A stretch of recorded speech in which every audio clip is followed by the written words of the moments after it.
Pangalan ng Ama, ng Anak, ng Espiritu Santo. Amen. Amen. Sumainyo ang Panginoon. At sumaiyo rin. Mga kapatid, duminin natin ang ating mga kasalanan upang tayo maging marapat gumanap sa banal na pagdiriwang. Inaamin ko sa mapangyarihang Diyos At sa inyong mga kapatid, na lubha akong nagkasala sa isip, sa salita at sa gawa, at sa aking pagkukulang, kaya isinasamo ko sa mahal na Birheng Maria, sa lahat ng mga anghel at mga banal, at sa inyong mga kapatid, na ako ipanalangin sa Panginoong ating Diyos. Kaawaan tayo, mapangyarihang Diyos, patawarin tayo sa ating mga kasalanan. Patubayan tayo sa buhay na walang hanggan. Amen. Panginoon, kaawaan mo kami. Panginoon, kaawaan mo kami. Kristo, kaawaan mo kami. Kristo, kaawaan mo kami. Panginoon, kaawaan mo kami. Panginoon, kaawaan mo kami. Manalangin tayo. Ama naming makapangyarihan, ipagkaloob mong kami magkamit kailanman ng kalusugan at kagalingan sa aming katawan at kalooban.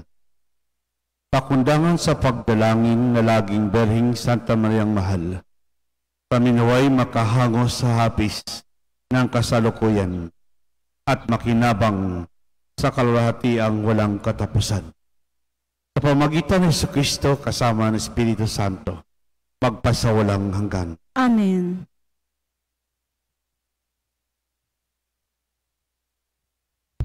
Pagbasa mula sa aklat ni Ruth. Si Elimelech, ang natirang asawa ni Noemi, ay may isang kamag-anak na ang pangalay Buz. Mayaman ito at makapangyarihan. Isang araw, sinabi ni Ruth kay Noemi, "Pupunta po ako sa bukid at mamumulot ng mga uhay na naiiwan ng mga gumagapas. Doon ako sa may likuran ng sinumang papayag." Sumagot si Noemi, "Ikaw ang bahala, anak." Kaya't si Ruth ay nagtungo sa bukid at namulot ng mga uhay, kasunod ng mga gumagapas. Ang napuntahan niya ay bukid ni Buz. Nilapitan ni Buz si Ruth at kinausap, "Anak, huwag ka nang pupunta sa ibang bukid. Dito ka na lamang mamulot kasama ng aking mga manggagawang babae. Tingnan mo kung saan sila gumagapas at sumunod ka. Sinabi ko na sa mga tauhan ko na huwag kang babawalan." Yumukod si Ruth bilang pagbibigay galang at ang wika, "Napakabuti ninyo sa akin, gayong ako'y dayuhan lamang." Sumagot si Buz, "Nabalitaan ko ang lahat ng ginawa mo sa iyong biyanan, mula nang mamatay ang iyong asawa. Alam ko ring iniwan mo ang iyong mga magulang at sariling bayan upang makipamayan sa inang lugar na wala kang kakilala." Napangasawa nga ni Buz si Ruth at iniuwi sa kanyang tahanan. Sa kapanahunan, pinagkalooban sila ng Panginoon ng isang anak na lalaki. Si Noemi ay binati ng kababaihan, "Purihin ang Panginoon. Binigyan ka niya sa araw na ito ng isang apo na kakalinga sa iyo. Maging tanyag nawa sa Israel ang bata. Maghatid nawa siya ng kaaliwan sa puso mo at maging gabay sa iyong katandaan. Ang mapagmahal mong manugang na nagsilang sa bata ay higit kaysa 7 anak na lalaki." Kinuha ni Noemi ang bata, magiliw na kinalong at inalagaang mabuti. Siya'y tinawag nilang Obed. Balanay sinabihan nilang nagkaapo ng lalaki si Noemi. Si Obed ang ama ni Jesse na ama ni David. Ang salita ng Diyos. Salamat sa Diyos. Salmong tugunan. Siya'y laging pagpapalain kung ang poon ay susundin. Siya'y laging pagpapalain kung ang poon ay susundin. Mapalad ang bawat tao na sa Diyos ay may takot. Ang maalab na adhikay sumunod sa kanyang utos. Hindi siya magkukulang sa anumang kailangan. Ang buhay ay maligaya't uunlad ang kanyang buhay. Siya'y laging pagpapalain kung ang poon ay susundin. Sa tahanan ang asaway parang ubas na mabunga, bagong tanim na ulibo sa may dulang na anak niya. Siya'y laging pagpapalain kung ang poon ay susundin. Ang sinuman kung ang Diyos buong pusong susundin, buhay niya ay uunlad at laging pagpapalain. Mula sa Siyon, pagpapala nawa ng Diyos ay tanggapin at makita habang buhay pag-unlad ng Jerusalem. Siya'y laging pagpapalain kung ang poon ay susundin.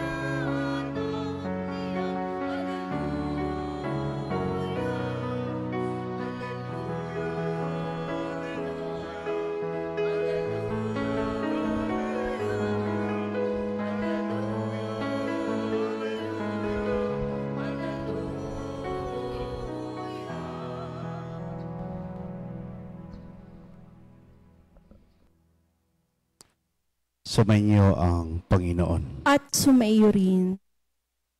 Ang mabuting balita ng Panginoon ayon kay San Mateo. Papuri sa iyo, Panginoon.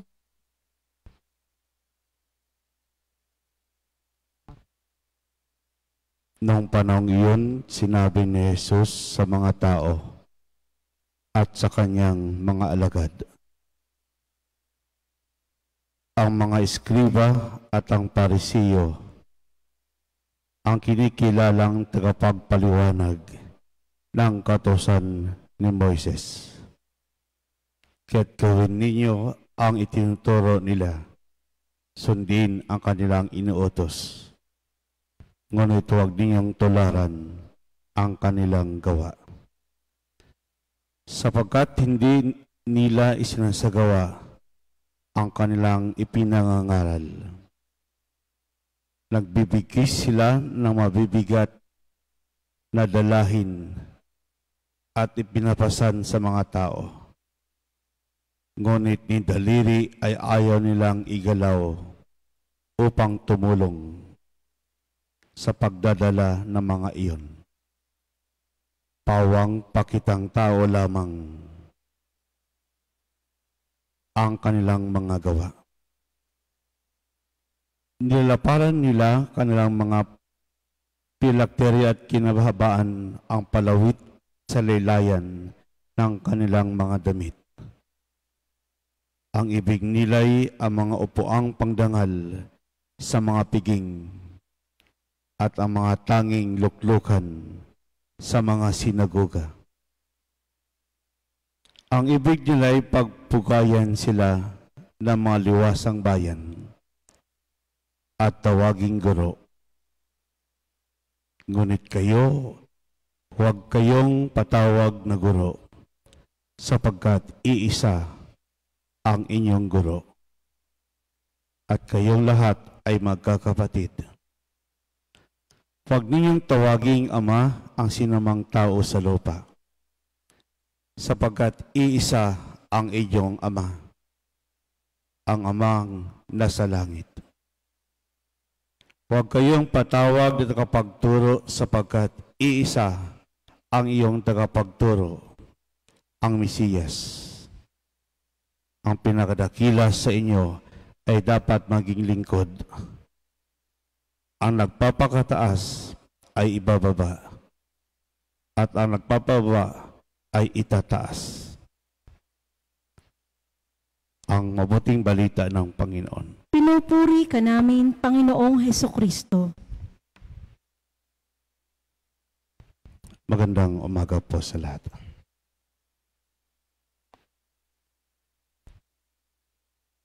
Kapag ang isang tao ay nagsimulang mag-isip na nasa kanya na ang lahat ng bagay at wala na siyang kailangan,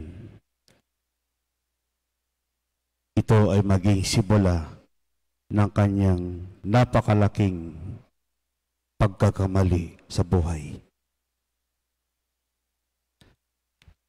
Kung iniisip ng isang tao na siya isang perpekto,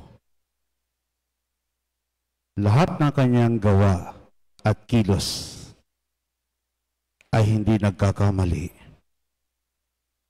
minana niya ang gawaing Pariseo at Eskriba. Naging mayabang, naging toso, at mapagkunwari. Ang tawag sa kanila, mga hipokrito.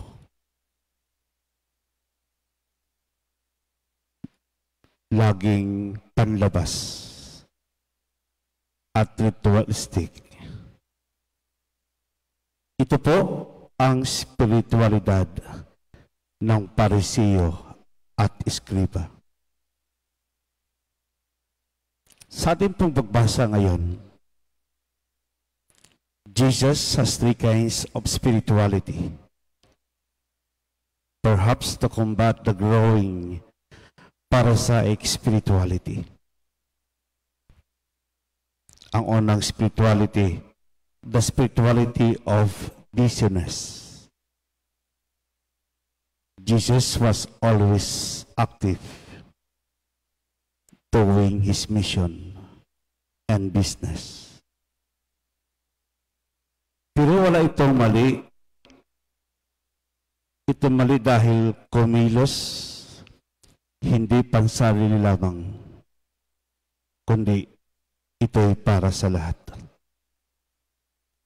Sa kanyang public ministry, sa 3 taon niyang ginawa ang kalooban ng Diyos, walang makapigil sa kanya sa pagtuturo at paggawa ng mga himala sa buhay ng bawat isa. Spirituality of busyness. Spirituality of dialogue. There was a growing resistance against Jesus and his ministry. Maraming ayaw kay Kristo. Maraming nagsasalita ng masama. Maraming siyang kalaban dahil hindi naniniwala na siya'y anak ng Diyos. Anak lamang siya ni Maria at ni Jose. Alam niyo po mga kapatid, sa kabila ng lahat, lagi siyang nakikinig, lagi siyang lumalapit, at lagi nagipag-usap para malaman nila ang kanyang pagkatao at ang kanyang misyon sa buhay. Ito ang kagandahan ng spiritualidad ng ating Diyos. Laging nakikinig, nakipag-usap. Spirituality of faithfulness. Remember the Old Covenant, Old Testament covenant. I am your God, and you are my people. However, man abused that God's blessing enveloped in that covenant. Sa kabila po ng lahat, naging tapat ang Diyos. Ito yung pagkipagtipan ng Diyos sa bawat isa. Tapat ang Diyos sa kanyang pangako kailanman. Si Jesus mismo sa kanyang pagliligtas ay pinaging ganap ang pagkipagsundo sapagkat naging tunay na mga anak tayo ng Diyos dahil sa Kanya.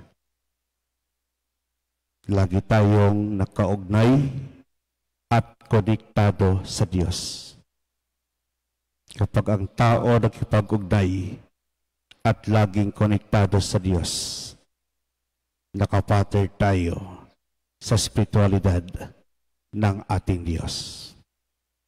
Spirituality of business, spirituality of dialogue, and spirituality of faithfulness.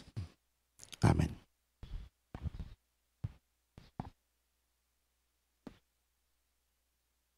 Mayroon tayong isang ama sa langit at isang guro. Ang kanyang bugtong na anak lumapit tayo sa ama at ipanalangin ang lahat ng kanyang mga anak sa lupa. Ang ating pong itutugon, Panginoon, dinggin mo ang aming panalangin. Panginoon, dinggin mo ang aming panalangin.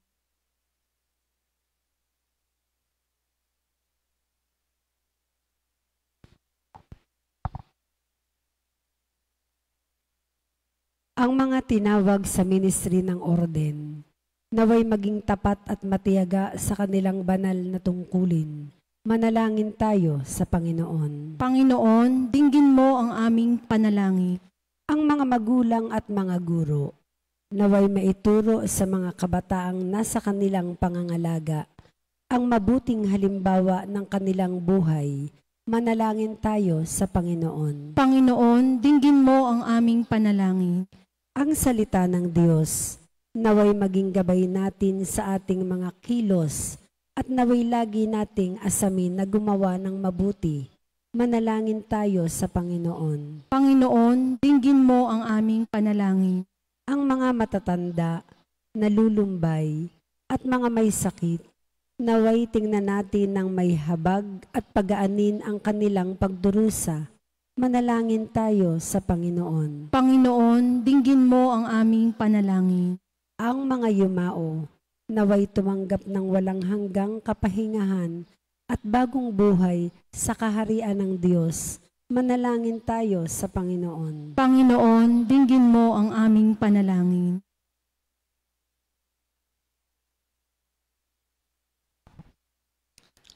Ama naming Diyos, dinadala namin sa iyong harapan ang mga pangailangan ng mga nakakilala sa iyo at iyong mga hindi nakarinig ng iyong pangalan.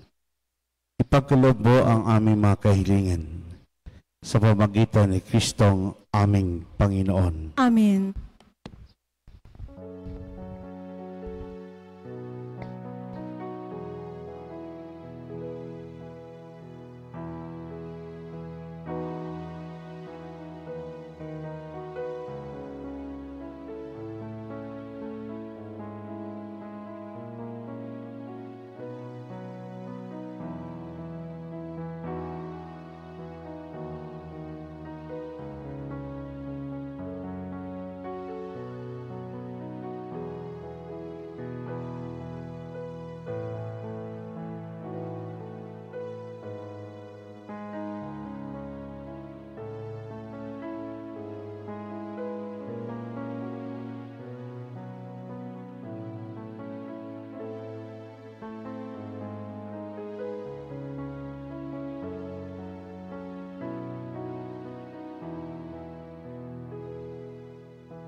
Mga kapatid, upang paghain natin kalugdan ng Diyos, amang makapangyari. Tanggapin nawa ng Panginoon itong paghahain sa iyong mga kamay, sa kapurihan niya at karangalan, sa ating kapakinabangan at sa buong sambay na niyang banal. Ama naming lumikha, ang iyong nagatawang taong anak, ay tumulong nawa sa aming ginagawa, upang siya niluwal ni Maria, hindi bumawas, kundi lalo pang nagpaganap sa pagkaberhen, ay maging dapat nakalugdan mo ang aming paghain sa pagpapatawad ng mga kasalanan, sapagkat siyang Panginoon namin at ng Espiritu Santo magpasawalang hanggan. Amen. Sumainyo ang Panginoon. At sumaiyo rin. Itaas sa Diyos ang iyong puso at diwa. Itinaas na namin sa Panginoon. Pasalamatan natin ng Panginoong ating Diyos. Marapat na siya ay pasalamatan. Ama naming nakapangyarihan, tunay marapat, di kay aming pasalamatan. Sa pamagitan ni Jesucristo na aming Panginoon. Siyang salitang katawang at kapiling ng lahat ng umiral ay iyong likain. Sa isidugo mo para kami sa gipit palayain. Katsa'y kinalingan ng mahal na Berhen na naging kanyang inang totoo sa kapangyarihan ng Espiritu Santo. Inako niyang sundin ang loob mo at kamtin ng sambinang banal para sa iyo. Pinagtisang iunat sa krus ang kanyang mga kamay upang magwakas sa kamatayan at mahiyag ang pagkabuhay. Kaya kaisa ng mga anghel nagsisiawit ng papuri sa iyo. Nang walang humpay sa kalangitan, kami nagbubunyi sa iyong kadakilaan. Santo, Santo, Santo Panginoong Diyos ng mga hukbo, napupuno ang langit at lupa ng kadakilaan mo. O sana sa kaitaasan, pinagpala ang naparirito sa ngalan ng Panginoon. O sana sa kaitaasan. Ama naming banal, ikaw ang bukal ng tanang kabanalan. At sa pamagitan ng Espiritu ay banal ang kaloob na ito, upang para sa maging katawan at dugo ng aming Panginoong Hesukristo. Bago pinagtisang kusang loob na maging handog, hinawakan niyang tinapay, pinasalamatan kaniya. Pinaghati-hati niyon, inabot sa kanya maalagad at sinabi, tanggapin lahat ito at kanin. Ito ang aking katawan na ihahandog para sa inyo.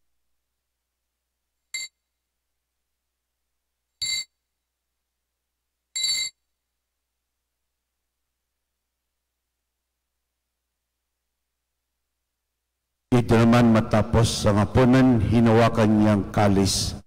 Muli kang pinasalamatan. Inabot niyang kalis sa kanyang maalagad at sinabi, tanggapin niyong lahat ito at inumin. Ito ang kalis ng aking dugo, ng bagot walang hanggang tipan. Ang aking dugo ay bubuhos para sa inyo at para sa lahat, sa ipagpapatawad ng mga kasalanan. Gawin ito sa pag-alaala sa akin.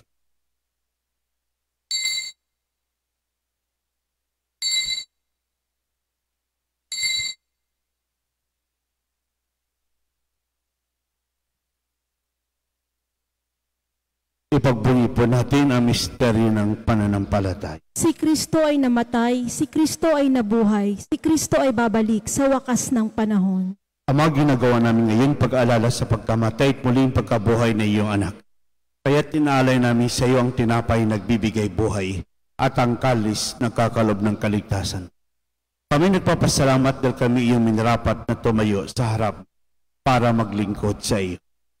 Isinasama namin kami magsalo-salo sa katawan at dugo ni Kristo ay babuklod sa pagkakaisa sa pamagitan ng Espiritu Santo. Alalahanin mo rin kapatid namin na imlay na may pag-asang sila'y muling mabubuhay. Hindi lahat ng mga pumanaw. Tawaan mo sila at patuloyin sa iyong kaliwanagan. Tawaan mo padapating kami lahat makasalo sa iyong buhay na walang wakas. Kaisa naman na Birheng Maria, Ina ng Diyos. Kaisa ng mga apostol at lahat ng mabanal na namuhay dito sa daigdig ng kalugod-lugod sa iyo. Ay pagdiwang nawa namin ang pagpupuri sa ikararangal mo sa pamagitan ng iyong anak na aming Panginoong Hesukristo. Sa pamagitan ni Kristo, kasama niya sa Kanya. Lahat ng parangal at papuri sa iyo, Diyos sa mga kapangyarihan, kasama ng Espiritu Santo, magpasawalang hanggan.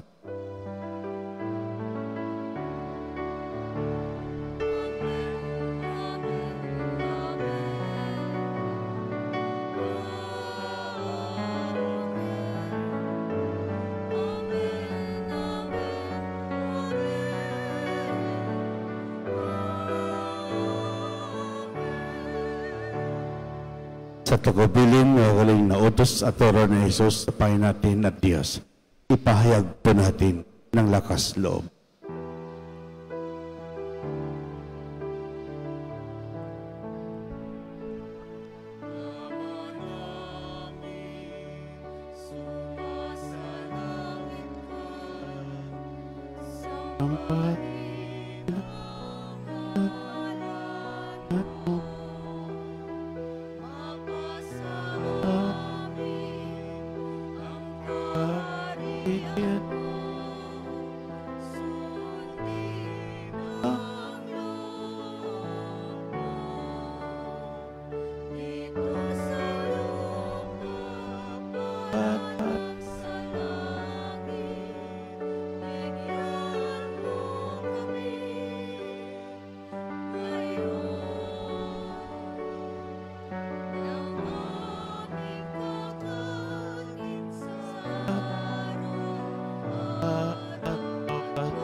Panginoon si Kristo, sinabi mo sa iyong apostol, kapayapaan iniwan ko sa inyo. Ang aking kapayapaan ibinibigay ko sa inyo. Tungahin mo ang aming panampalataya at huwag ang aming mga pagkakasala. Pagkalooban mo kami ng kapayapaan at pagkakaisa. Ayon sa kalooban kasama ng Espiritu Santo, magpasawalang hanggan. Amen. Ang kapayapaan ng Panginoon ay laging sumainyo. At sumayo rin. Magbigay po tayo ng kapayapaan sa isa't isa. Peace be with you. Good morning po sa lahat.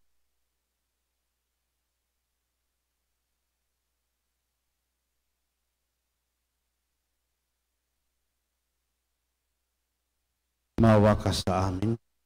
Pero ng Diyos na nag-aalis ng mga kasalanan sa sanlibutan, maawa ka sa amin. Kordero ng Diyos na nag-aalis ng mga kasalanan ng sanlibutan, ipagkaloob mo sa amin ang kapayapaan.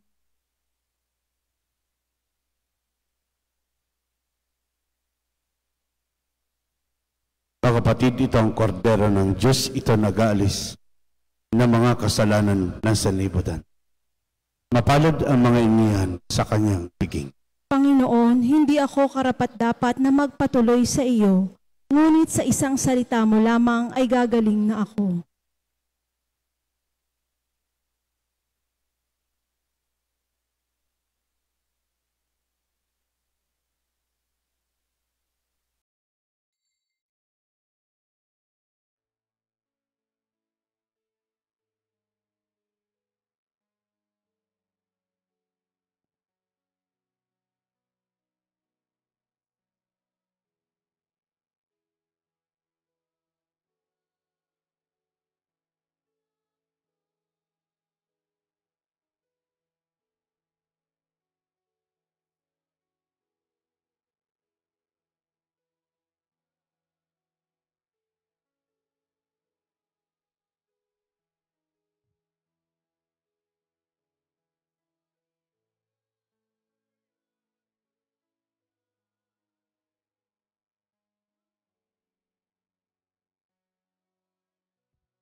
Manalangin tayo. Ama naming mapagmahal, pagsasalo namin sa banal na pagkikinabang. Ang iyong aral ng loob ay aming hinihiling upang pagparangal namin sa mahal na Berhen at pagtulad namin sa Kanya ay maging dapat na aming paglingkuran ang pagganap sa kaloob mong kaligtasan Sa pamagitan ng Kristo kasama ng Espiritu Santo, magpasawalang hanggan. Amen. Sumainyo ang Panginoon. At sumaiyo rin. Pagpalain kayo ng kapangyarihang Diyos, ang Ama, Anak, at Espiritu Santo. Amen. Tumay kayong taglay ang kapayapaan upang ang Panginoon ay mahalin at paglingkuran. Salamat sa Diyos.